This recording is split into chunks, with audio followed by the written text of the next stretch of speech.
Sunday करायचं होतं फंडे, त्यासाठी आम्ही राजू अंकल यांची छोले भटुरे खाण्यासाठी सकाळी धनकवडी येथे गेलो. तुम्ही पाहिलं, जर ब्लॉग नसेल बघितलं तर पटकन जर आपल्या चॅनलवर तो ब्लॉग टाकलेला आहे. इथून पुढचं डेली रुटीन आमचं संडेचं काय असणार आहे ते सगळं या चॅनलवर पाहायला मिळणार आहे. प्लीज स्किप करू नका. पुन्हा बरोबर भटुरा फ्राय झालेला आहे.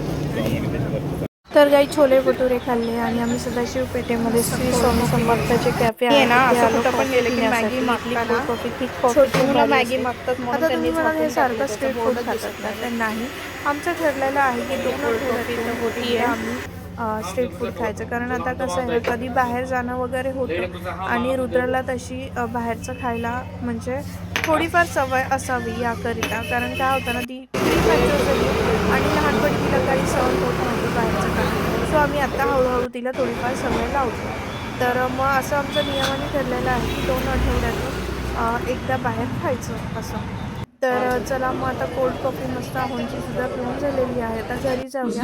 घरी आल्यानंतर यांनी लावला मस्त मूवी आणि मूवी बघता बघता आम्ही मी तर पडलेच बाबा, मला तर थंडी वाजून आली आणि अंगावर घेतलं आणि मस्त झोपून घेतलं आणि टी व्ही बघता बघता हे करतात एन्जॉय. तर मटण आणलंय म्हटलं की जावं तर पाहिजेच. आमच्या अण्णांचं प्रचंड प्रिय, म्हणजे अण्णांचं नाही तर आईचं सुद्धा की मटण केले जावं जेवायला या. तर संडे होता तर आईने मटण जेवायला घ्या. तर मग आम्ही काय लगेच निघालो. मग गाडी घेतली आणि निघालो.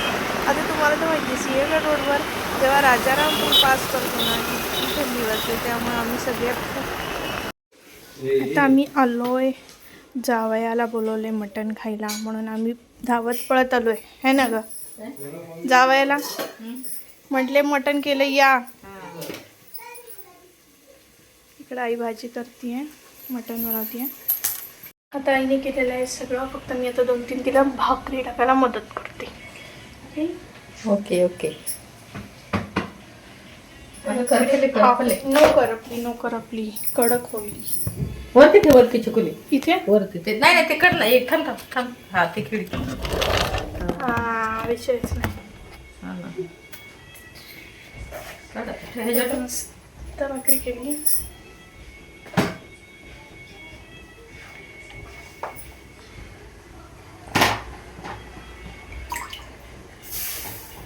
गार लागत होतं म्हणून फुल पॅक आली होती, पण आज थंडीच नाही. नाही थंडी नाही एवढी आज थंडी कमी आहे जरा. चला जेवताना भेटू. सो आईने मस्त इकडे मसाला परतून परतून परतून परतून घेता. तुम्ही बघू शकता कसला मस्त आता हे तेल सुटले, छान आहे तेल सुटले. आणि इकडे मटण मस्त शिजवून घेतलं. बघा, टनटन वाजलं मटण शिजलं, टनटन वाजलं मटण शिजलं.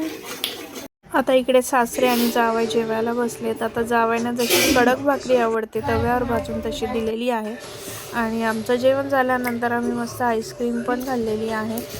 आता आजचा ब्लॉग इथेच एंड करणार आहे. मस्त आईस्क्रीम सोबत आईस्क्रीम. आजचा दिवस मस्त छान गेलेला आहे. तर तुम्हाला कसा वाटला ब्लॉग नक्की सांगा.